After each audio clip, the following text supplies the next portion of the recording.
I want to have a lot of influence. I mean, I don't necessarily need to have a rendering on ArcDaily. I want to be involved when we decide what's going to happen in an area for the next 15 years, and that's for me where true impact is.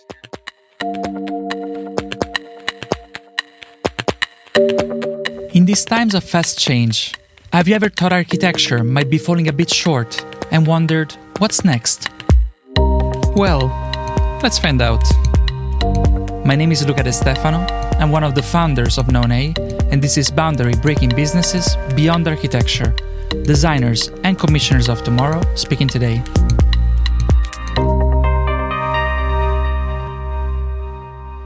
Episode 4. Before your design brief. Hello everyone and welcome back to Beyond Architecture. Last week we looked at the way cities work, operate and innovate, and the way designers with new tools could come on board and collaborate with them. This week we kind of stay on track, trying to answer two very interesting questions. Have you ever wondered what happens before your design brief is even formulated? Have you ever wondered what forces, what kind of stakeholders, and what kind of processes define what your design brief is going to be? Our guest is the founder of Blossity, which is a strategic consultant helping corporates, cities, and other organizations establishing their needs and tailoring, facilitating projects that later on become architectural commissions, just like the ones we're used to see. We connect with Rotterdam, the Netherlands, because today at Beyond Architecture, we talk with Jorick Beijer. Hi Luca, how are you? Very good, how are you? Yeah, I'm not too bad, thank you. It's good to know that it's a bit warm today here in the Netherlands. So don't mind me if there's a drop of sweat coming by. Yeah, it's quite an exception, huh? Like I'm also in Amsterdam. It's definitely a nice luxury, but if you're recording a podcast, it might come a bit unhandy, let's say. Yeah. Well, we're good. I mean, for the listeners, it shouldn't be a problem anyhow. Maybe for the ones that also check out the video. Yeah, don't worry about it. It will be very tiny.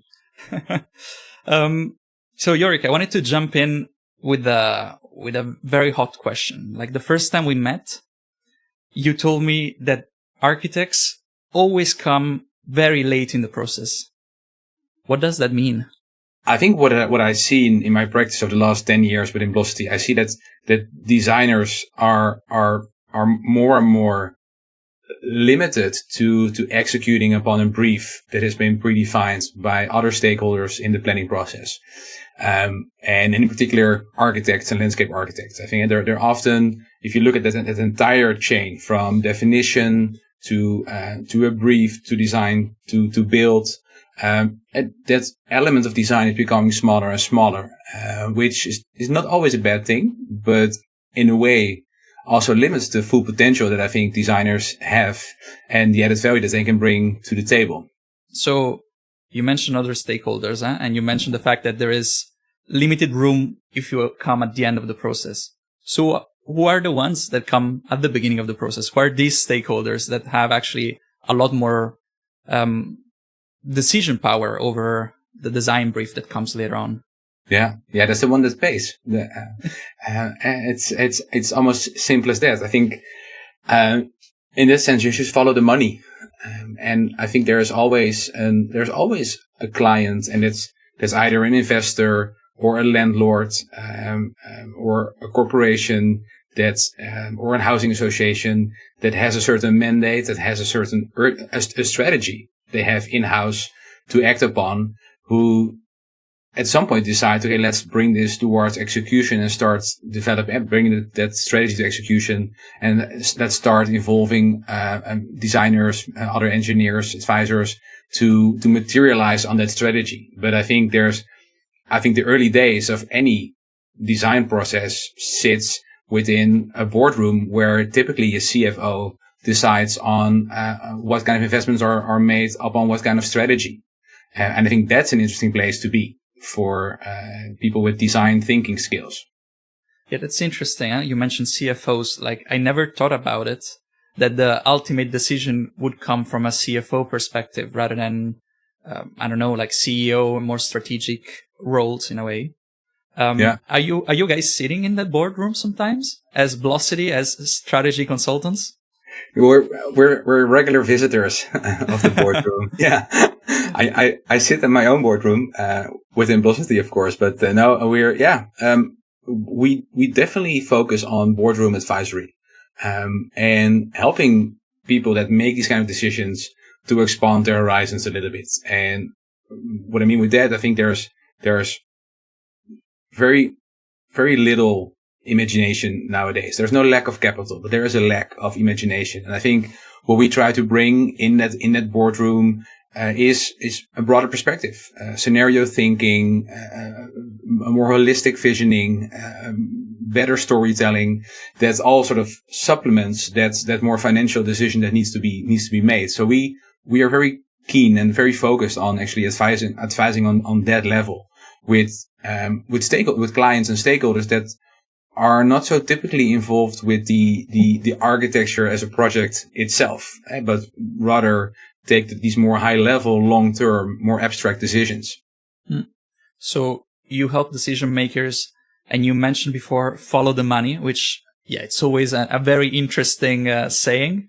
I noticed that very often architects have a bit of trouble doing that. I mean, I project myself, my architect self, into this conversation, and I think it's kind of hard to understand how that money, once it lands on your table, it's very clear who gave it to you, but who gave it to them and who took the decisions and so on.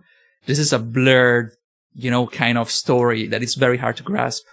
Yeah. Do you have some advice on understanding, like, how to do this, how to track the key decision maker? I totally agree with your observation that there's complexity, and in our work, we work often with international corporations, and then you have almost a matrix when it comes to decision making. So you have different levels of people involved, and you have different geographies. So often sign off comes from an headquarters in the US, for example, or in London. So you have to, what we call, navigate the matrix to help. But I think in that sense, you're not alone. I think unless you want to pitch something completely out of the blue. But I think for us, the journey is that we go together with our clients. So let's say my client is the final responsible one for a portfolio in the Netherlands. Then we develop a plan together and we pitch that, and we often call that socialization. We start socializing that with stakeholders together on an EMEA level or at a global level. So I don't think you have to find that way yourself, but I think it's all about that skill. And that's why I mentioned storytelling before. I think there's a lot of power in supporting clients with better storytelling to navigate this matrix with a narrative that's compelling and a bit persuasive. Yeah, I understand. So it's more about visions and narratives than it is about, hey, here is a very cool building I think you should commission. Yeah. I mean, it's always nice to commission a cool building, but I think the reality is also that, as for any advisor, we cannot look into the heads of these folks in the boardroom. So, and even though the vision might be interesting, there on these tables, you have a lot of different questions. So they might at some point decide, let's put this good urban idea in the fridge because we have to invest in a talent attraction program in India.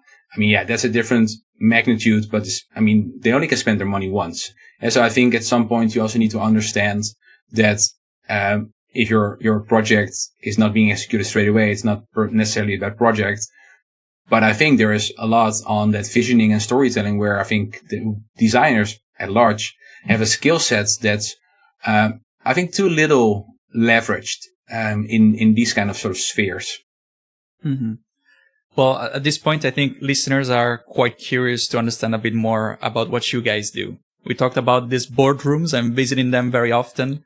Maybe you could give us a bit more examples of what type of services come with a strategy consultant. In our work, we are mainly focused nowadays on supporting corporate clients. So the likes of a Nike, a Siemens. We're also working with university campuses, the Vrije University of Amsterdam, for example. Always understanding that urban scale. And I think in particular the corporate is on how do you expand your thinking, which is often very building focused, very interior design focused, very operational focused within these clients. They're super strong in good fit outs, they're super strong in F&B concepts. But how do you start to develop a campus or an office building as an area, as a neighborhood almost? That's where we work very early on. So we get questions, hey, we see that our talent is developing with probably 200 hires in the next 5 years. This is our portfolio. Can you guys help structuring different scenarios on how we can grow campus? That's a very tangible question that we get regularly. And what kind of buildings do we want to divest? Do we want to develop new buildings? Can we create a level of efficiency? While at the same time, I think, and that's the daily reality, how can we also make campus a more attractive place? What can we do? I mean, these days, of course, as you know, and I think for all the listeners, the idea of going back to the office is a hot topic. And a lot of our clients are stressed about, like, hey, what do we do on Monday and Friday and Wednesday afternoon when there's almost no one in the office? Well, these are all questions that require vision, require strategy, some sort of a business case. And we help them to bring it all together. So it's storytelling, it's combined with the business case, and it's conceptual development combined with partnerships. And we always work in the definitions phase. So what do we want to solve, how and why? Mm-hmm. And that leads to a brief. And that is all, and that's the moment where we stop. So we work towards developing, so if such an idea on a new building on campus or an hotel in an innovation district leads to the decision, okay, yes, we want to do that new building. Then we work towards the brief. So defining what kind of program do we really want? What kind of messing would fit the zoning plan? What is a smart operational model? How do we structure this financially? Own development, joint venture with someone else. And that's a whole package that goes into decision making. And the moment it gets accepted or approved, I mean, that is the moment that we typically sign off. And it then transitions into a more pure design architecture or landscape architecture when it comes to public space assignments, and where we now and then take a supervisor role to make sure that initial vision, concept, narrative gets executed in the way it was meant. But we don't touch that second stage of more formal design. Yeah, that's interesting. You mentioned these 4 ingredients. I want to circle back to that. Like you say, okay, on one end of course, there is a whole design dimension to it. So I hear a lot of urban planning stuff that comes back. Yeah. But at the same time, there is a business case, there is partnerships, and there is a whole narrative. So I hear marketing, I hear stakeholders management, and a whole transdisciplinary kind of approach, which I feel maybe that's what limits a bit architects or designers in general. Like, I cannot access this kind of conversations because I'm very much focused on design. Yeah. Does it make sense? Yeah, it makes, and that was for me. I mean, of course, in hindsight, it's easy to justify the moves you made. So talk to me again in 5 more years and then we'll see. But, that was for me also the reason why I very consciously moved more and more into this role and into this part of the process of the journey of development. Because, I want to have a lot of influence. I mean, I don't necessarily need to have a rendering on Arc Daily. I want to be involved when we decide what's going to happen in an area for the next 15 years, and that's for me where true impact is. I think it's a shame that in a way architects or architecture sometimes gets limited to that more executional part of that development chain. Yeah, in the end, so we go back to our first assumption. Architects come late in the process. That could be some of the reasons. You were mentioning Nike before, which I know by living in Amsterdam, I think everyone knows at least one person working at Nike because they are so many. Like, how many are they now? More than 3,000, something like that? Yeah, it's 3,500 to 4,000. Okay. So that's quite a big workforce. So if you're an expat in Amsterdam, you know someone at Nike.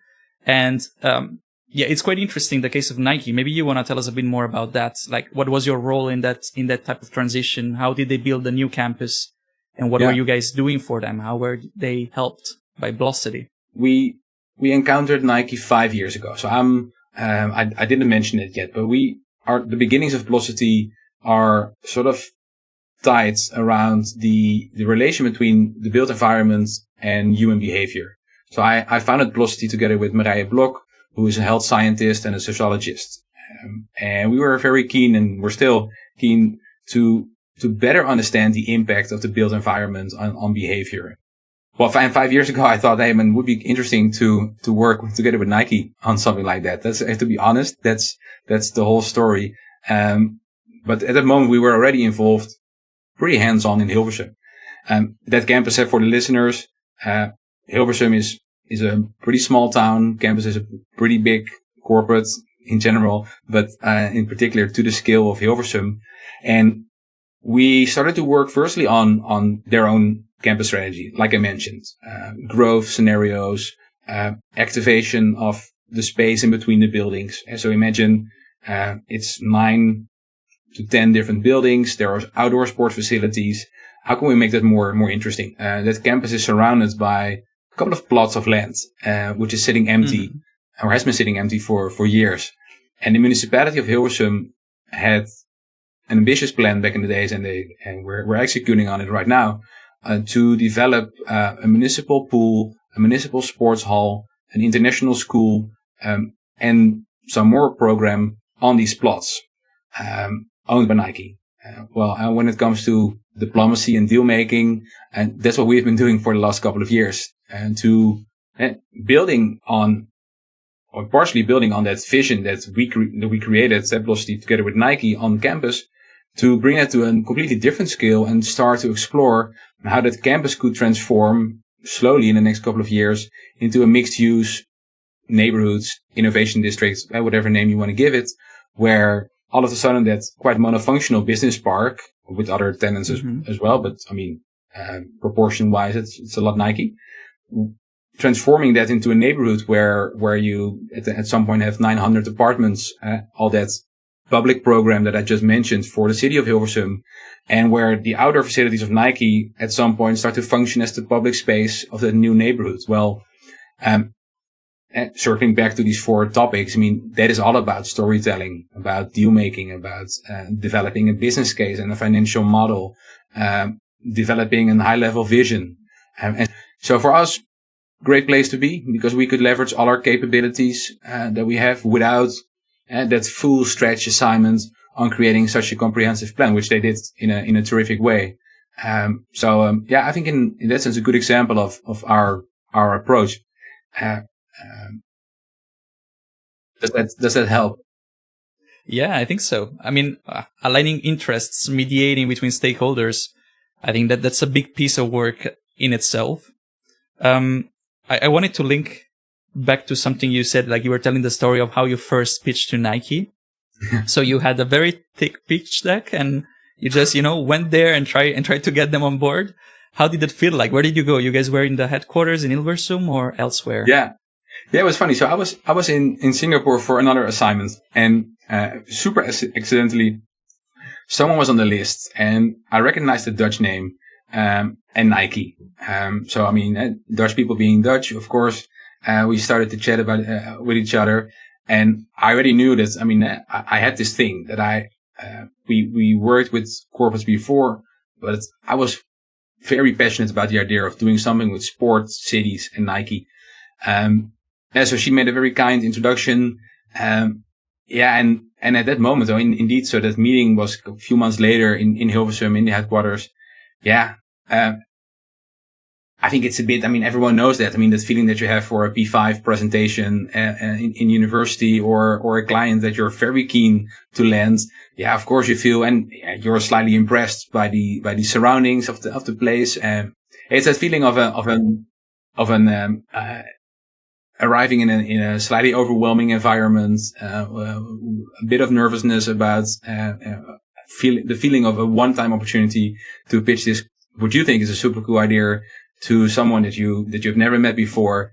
I think we've all had these moments, and I think for me, and that's honestly the learning in 10 years of entrepreneurship, is you come in super well prepared with a deck and a story, but at the same time you have to listen super carefully in that conversation to find connection points. And that is of course always the puzzle. You have your deck, you cannot just present that statically. So you want to, in a way, also sort of survey that person a little bit and try to find anchors for your vision. But I think in that sense, you could also see that part of acquisition as a dummy version of everything we do for real, because it is about storytelling. It is about a vision. It is about deal making, because it's the assignment for us. And it's about the business case, explaining that you have added value. So in that sense, it's almost like a miniature version of the services that you offer down the road. And this one, accidentally in a way, in sort of a two-step approach, landed well. The funny thing is that I have it here. So later on, we started also working on that sort of bolder vision.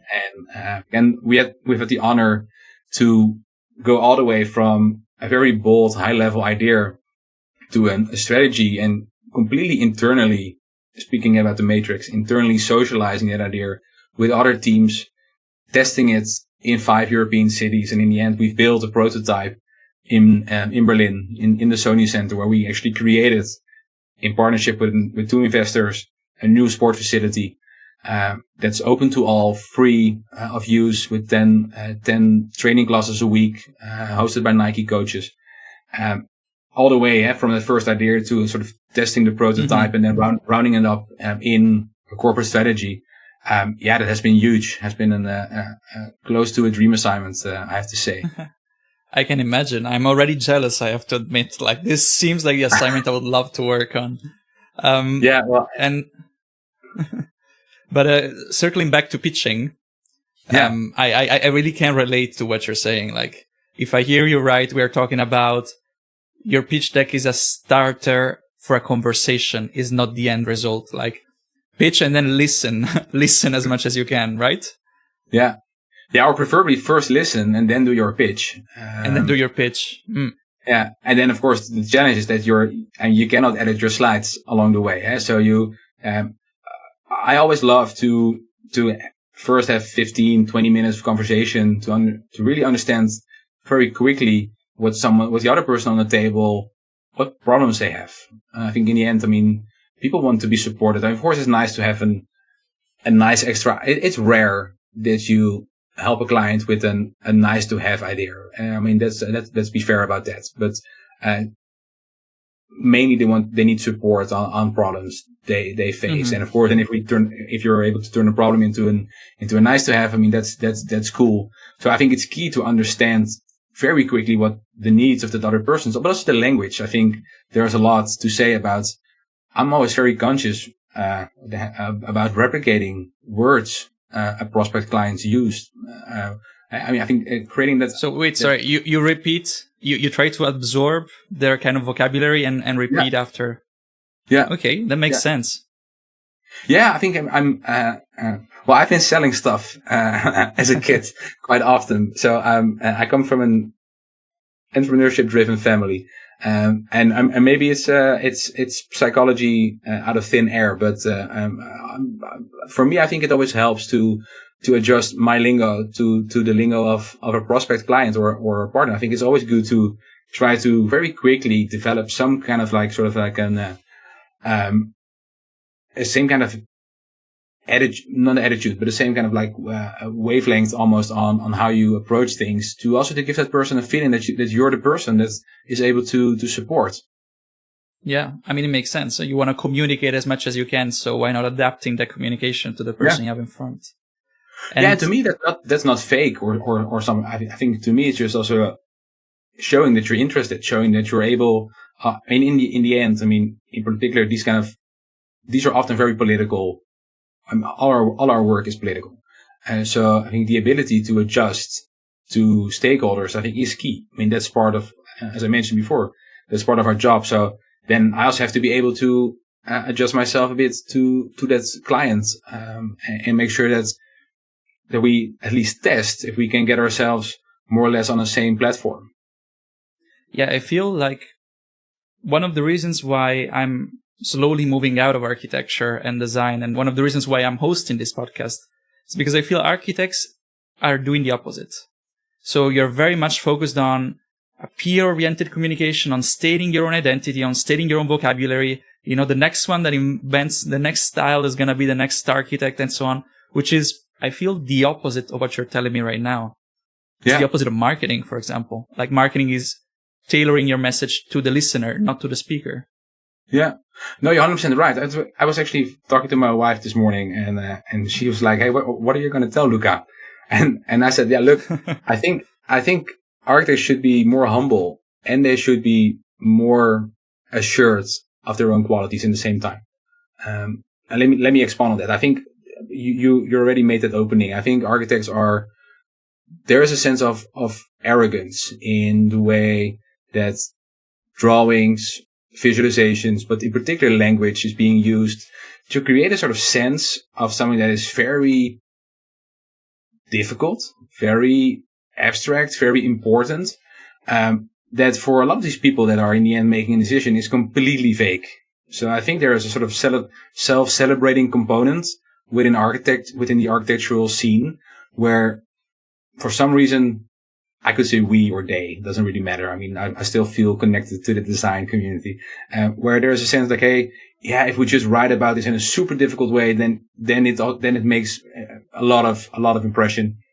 I don't think that's right. I don't think that's the way to help a client. I think you should be humble and understand that you're a small part of that person's puzzle.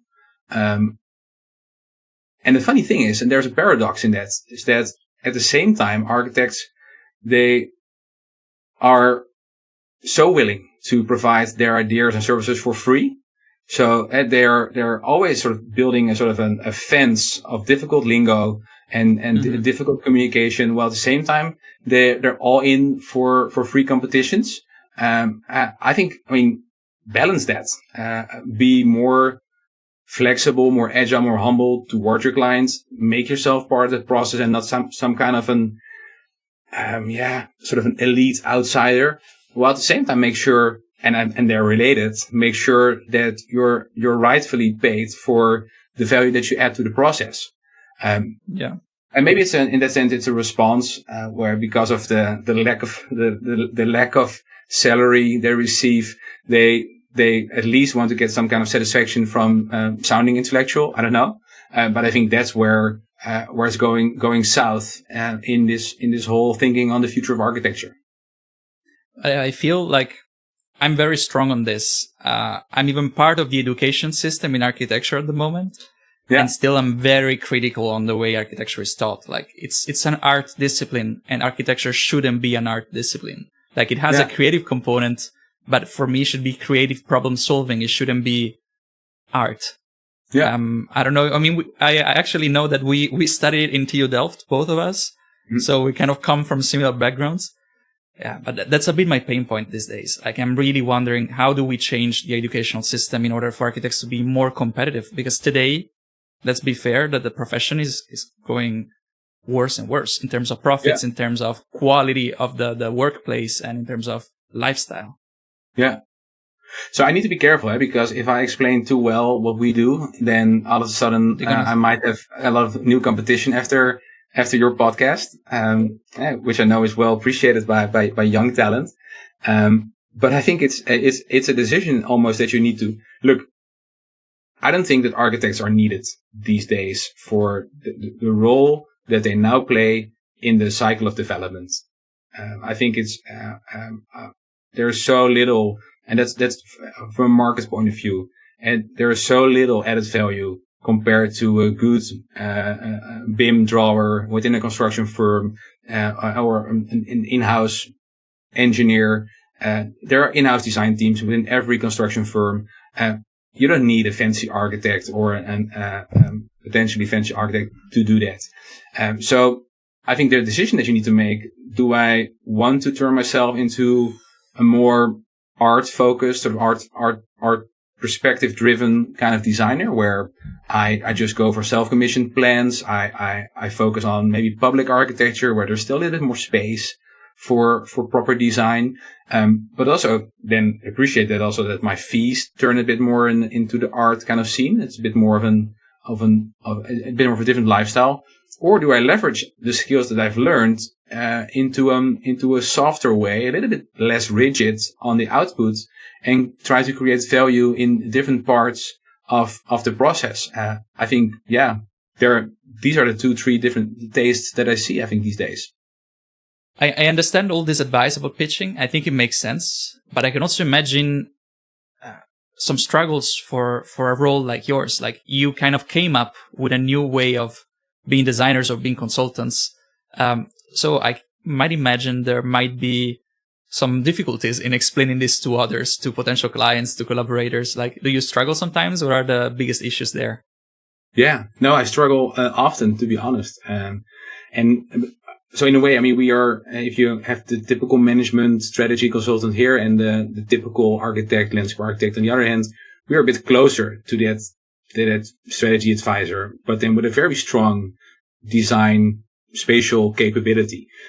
They understand it much better than the architects do. I think the architects either have a bit of an protectionist idea about the profession, or they maybe just have a hard time thinking beyond their own typical borders. But it's true that it's mostly the designers that sometimes feel a bit in competition with our work, where we don't see that, because we very rarely move beyond that brief phase. So we're not in competition. But it's true. And there is sometimes a bit of a challenge to explain that to our design partners. And the ones that completely get it are often great collaborators, because they see, look, there is a story, there is a positioning, there is a concept and a business case. And that's a fun project to execute upon and to develop in a certain phase. It's by no means the case that it's completely chewed out. There's still, of course, super much potential to expand creativity there. But the bare meanings are just defined in a better way. But that's still a struggle, and not everyone gets it. And I would say, I mean, building on that, also not every prospect gets it. And what we did, so we are a relatively small firm, and we're with 4 or 5 people. And we are consciously staying in that scale because, to our early discussion, I believe that if you want to give that level of boardroom advice, you need to do it yourself. It doesn't scale well with 5 or 10 juniors. Our clients typically want to engage with me or with my partner, in a very compact, very, close collaboration. And all our clients understand the added value. Of course, otherwise we wouldn't be their advisors. But I kind of at some point, and that might sound braggy, and I hope the listeners don't take me for a bragger, but we kind of decided, or felt, if someone doesn't get this in 30 minutes, then we're not even writing a proposal. Because if someone is looking for an architect, they should hire an architect.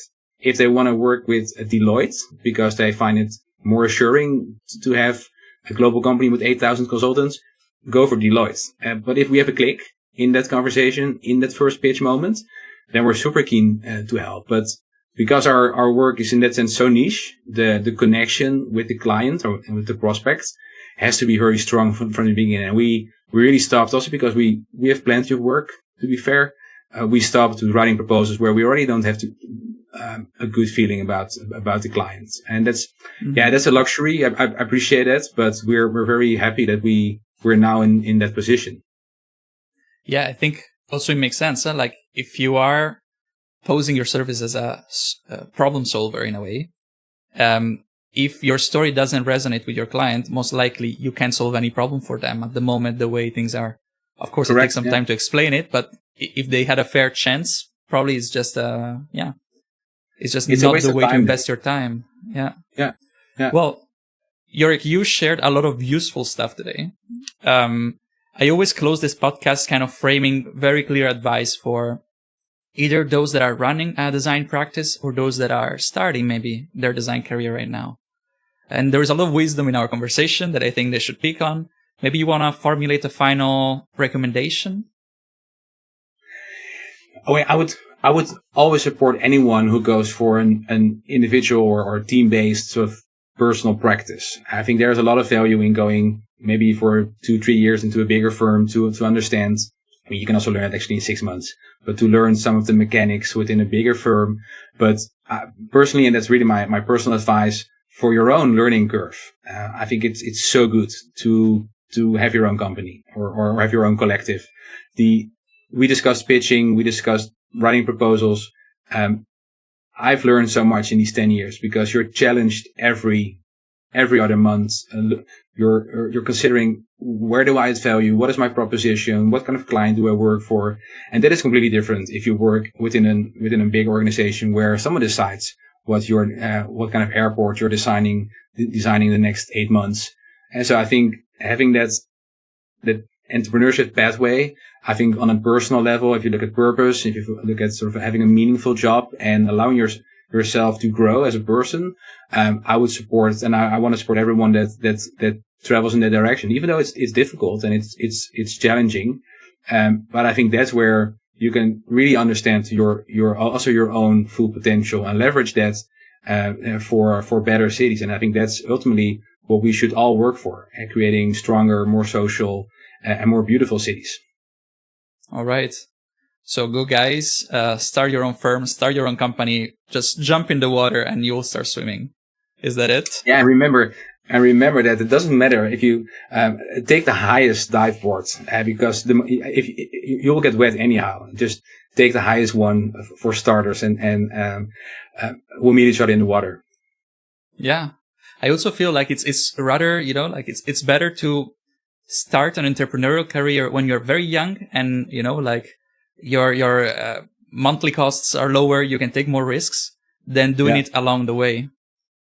Yeah, I think that's true. And I think that's also what you see indeed. But it's I know so many people that started that journey for a year or 1.5 years, and then in the end started working for the city of Amsterdam, within the urban planning team, because at some point then family, mortgage all comes up, and then some people for their own right reasons, they go for a bit more stability. But I 100% agree with you, Luca. I mean, the early years are the right ones to also test this for yourself, and you see it at the end of a career, right? If you're more towards 60, then it's also a good moment to do some advisory, but then you're less fresh.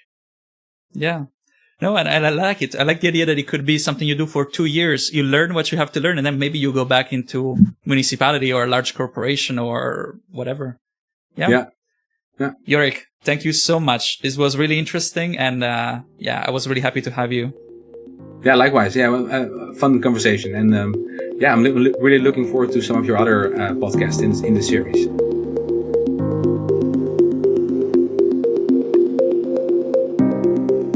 Okay, I have a couple of interesting ideas for this week's boundary breaking business model. As usual, from our conversation, we try to extract a boundary breaking business idea for you to implement in your practice. Here is the one from this week. The community architect. Here is the concept. If you think about it, what Jorick does for corporations, for city leaders, for organizations of all sorts, is very much related to their capacity of commissioning services.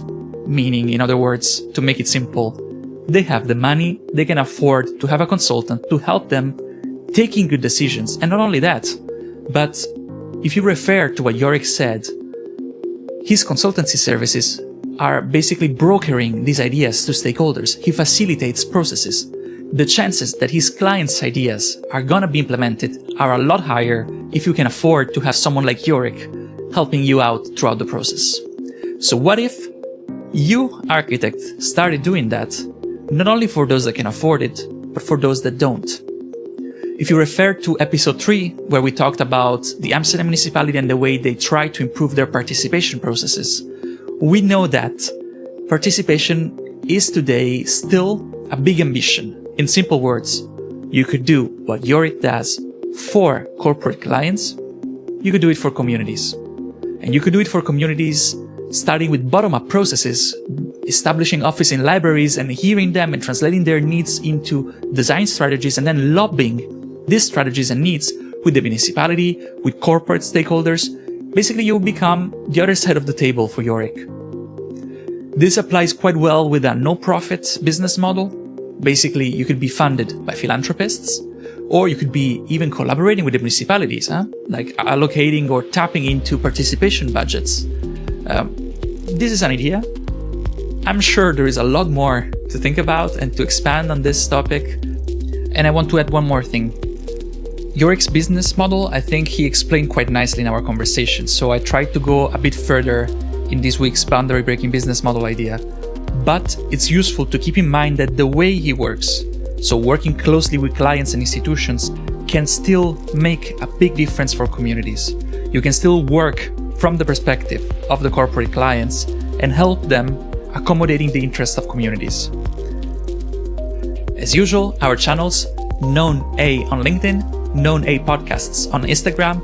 You can shoot us a message, let us know your thoughts. If you have some other ideas or ways to improve this business model, let us know what you think. And whatever platform you're using right now to listen, subscribe, give us a rating, let us know that you're there. That's it from my side. I hope you enjoyed, and I'll see you next week.